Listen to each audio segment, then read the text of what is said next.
আল্লাহ পাকের একটা বড় দয়া যে আল্লাহ পাক চাচ্ছেন আমরা জান্নাতে যাই। আল্লাহ পাক চাচ্ছেন এই আইয়ামে জাহেলিয়াতের মানুষগুলো আবার আল্লাহর পথে ফিরে আসুক, আল্লাহকে ফিরে পাক, আল্লাহকে চিনুক, আল্লাহকে জানুক, দুনিয়াতেও সফল হোক, পরকালেও জান্নাতে যাক। এটা আল্লাহ পাক চাচ্ছেন। এই সিলসিলাতে আল্লাহ রাব্বুল আলামিন প্রায় 1,24,000 নবী রাসূল পাঠিয়েছেন। আলহামদুলিল্লাহ, প্রায় 1,24,000। স্পেসিফিকলি আমি বলতে পারবো না, কারণ এই ফিগারটা এভাবে বলা যায় না, কিন্তু কিছু কিছু হাদিসের মধ্যে আছে 1,24,000 নবী রাসূল পয়গম্বর আল্লাহ পাক পাঠিয়েছেন। কোরআনুল কারীমে আছে 25 জন নবীর নাম।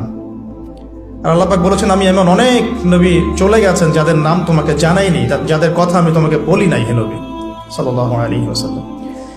নাই, আইয়ামে জাহেলিয়াতের এমন একটা জাহেলিয়াত বা ওই যুগের সুন্নত বাকি নাই যেটা এই যুগের মধ্যে নাই, বরং এখন আরো অনেক বড় পরিসরে এগুলো সমাজে প্রতিষ্ঠিত হয়ে গেছে।